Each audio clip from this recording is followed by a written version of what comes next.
Tulipenda, lakini Mola amempenda zaidi na kazi yake haina makosa. Hayo ni maneno ya Mr. Daniel Gakuba ambaye ni mkuu wa idhaa ya Kiswahili ya Deutsche Welle. Yafuatayo ni maneno ya baadhi waliofanya kazi pamoja na Charles Hillary mjini Bonn. Mkuu wa idhaa mstaafu Bi Andrea Smith anasema, taarifa ya kifo cha Charles imenishtusha sana nilipokuwa kwenye safari ya mapumziko. Alikuwa mfanyakazi mwenye ubunifu mwingi na mawazo mapya kila wakati.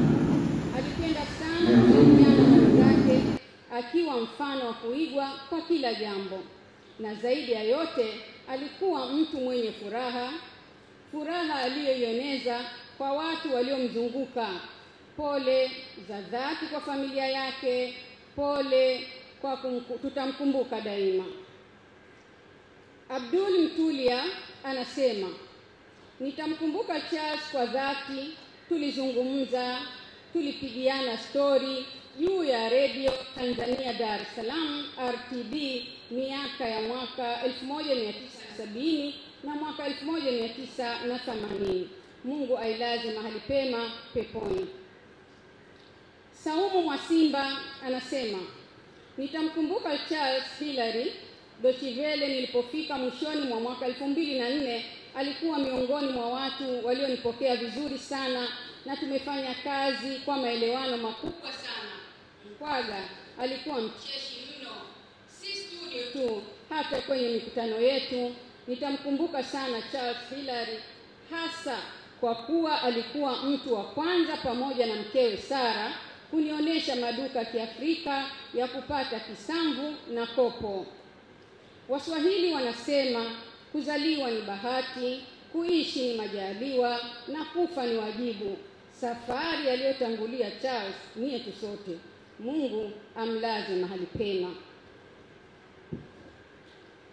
Joseph Charo anasema, namkumbuka Charles kama mtu mcheshi, yaani hata kama nilikuwa nimepoteza furaha kwa sababu gani, utani wake utanifanya nicheke mpaka nasahau changamoto zangu kwa muda.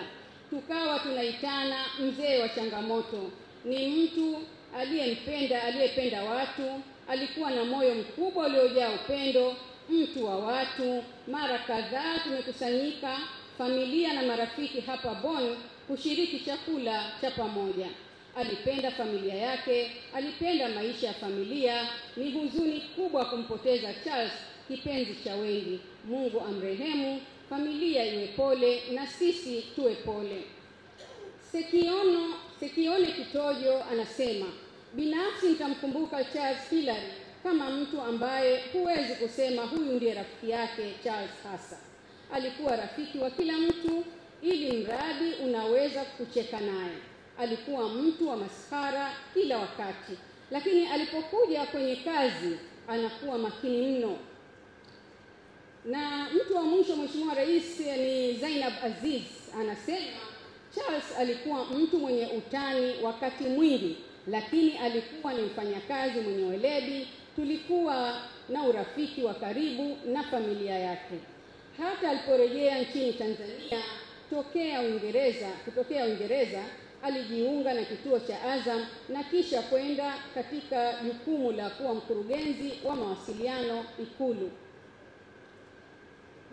na msemaji mkuu wa serikali ya Zanzibar. Hakukata mawasiliano. Charles alikuwa mcheshi, mkarimu na rafiki wa wengi.